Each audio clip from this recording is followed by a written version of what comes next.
Shalom jemaat Tuhan, shalom khususnya para pelayan-pelayan Tuhan.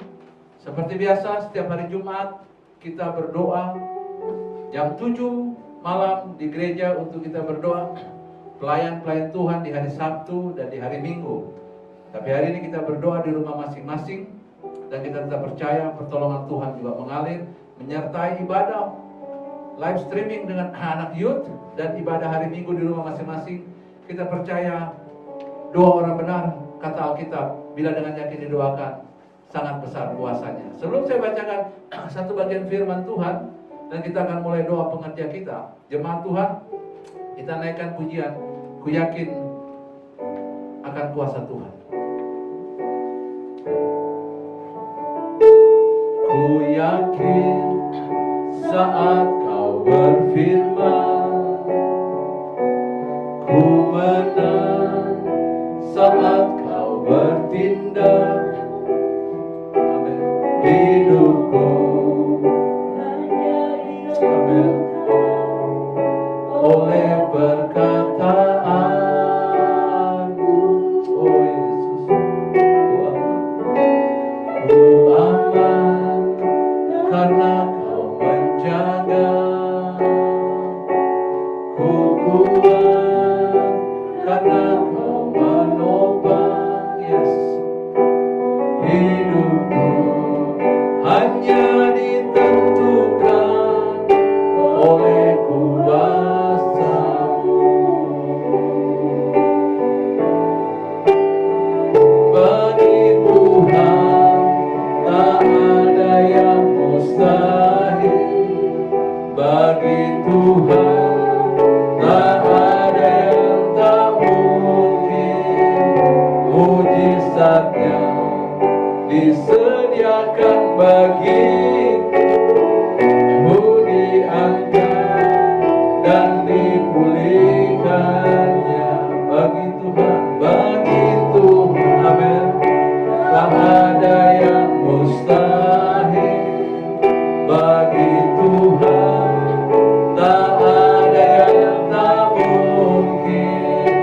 Mujizatnya disediakan bagimu, diangkat dan dipulihkannya. Ku diangkat dan dipulihkannya. Ku diangkat dan dipulihkannya. Berikan kemuliaan di rumah saudara masing-masing hanya bagi Yesus Tuhan. Mari pengerja para pelayan Tuhan kita berdoa. Bapa di surga, kami tabiskan ibadah doa pelayan Tuhan pengerja di hari Jumat ini. Biar Tuhan hadir di rumah kami masing-masing. Tuhan hadir di ibadah kami. Dan kami percaya jeripaya dalam Tuhan tidak pernah kembali dengan sia-sia. Berfirmanlah, kami umat-Mu lapar haus akan firman-Mu. Amin. Jemaat Tuhan yang Tuhan Yesus kasihi, kita akan mendengarkan satu bagian firman Tuhan yang saya bacakan dalam renungan harian. Mendidik diri sendiri.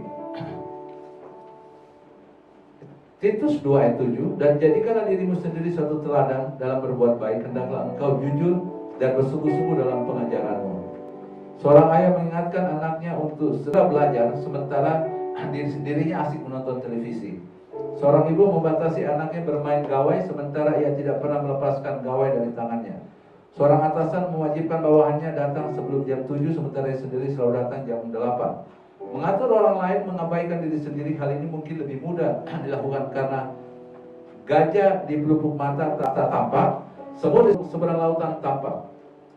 Jemaat, orang cenderung suka menilai dan menuntut orang lain, namun lupa mengatur dirinya sendiri.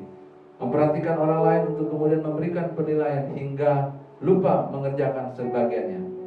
Kepada Titus, Paulus berpesan supaya ia menjadikan dirinya teladan dalam kebaikan. Sebagai seorang pengajar, Titus tidak boleh lupa mendidik dirinya sendiri. Dia harus dapat memperlihatkan gambaran hidup tentang kebajikan dan kemurahan hati melalui hidupnya, sebagaimana yang diharapkan terjadi pada jemaat. Melalui kemurnian kehormatan Titus juga melalui kesederhanaan dan hidupnya yang baik, tentu jemaat akan lebih mudah dimenangkan menerapkan hal yang sama dalam kehidupan mereka. Setiap orang percaya dalam saksi-saksi Kristus, sehingga hidupnya pun harus menjadi teladan. Kita memiliki tanggung jawab yang sama untuk menyatakan kemuliaan Allah, menjadi saleh, kudus, bijaksana, dan berbudi. Ketika hidup orang percaya mengikuti pola ajaran yang sehat, penyesat tidak dapat menemukan aib yang dapat menjerumuskan jemaat. Kesaksian akan kasih, kebenaran, keselamatan Kristus akan dipercaya jika hidup kita ada dalamnya. Mendidik diri sendiri. Jadi jemaat Tuhan, renungan ini ingin mengajarkan, mengingatkan kita satu kebenaran, bahwa sebagai orang percaya, kita harus jadi berkat. Jangan hanya menuntut orang lain sementara kita tidak menjadi berkat. Oleh sebab itu, sambil saya membawakan firman ini, di bawah ada running text pokok-pokok doa. Jemaat bisa mendoakan pokok-pokok doa itu, dan percayalah ada kuasa dalam doa. Oleh sebab itu, jemaat yang Tuhan kasih, firman Tuhan sudah saya bacakan dan pasti setiap saudara akan dapat dikuatkan. Ada satu kisah yang sederhana cepat. Seorang anak, saya tanya, kamu kenapa merokok? Anak SMP. Dia bilang, ya karena iseng aja om. Kamu tahu nggak dampak bahaya rokok? Emang orang tuamu nggak marah kamu? Lalu anak bilang, ya orang tua saya, kalau saya tawan orang tua pasti saya dimarahin. Loh kenapa kamu masih merokok? Kalau rokok itu bisa membunuh kamu. Ya habis bapak saya bilang jangan merokok, dia sendiri merokok.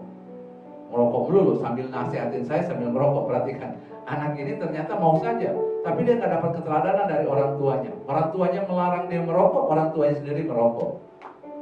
Sama jangan juga orang tuanya melarang jangan mencuri, anak dia sendiri mencuri.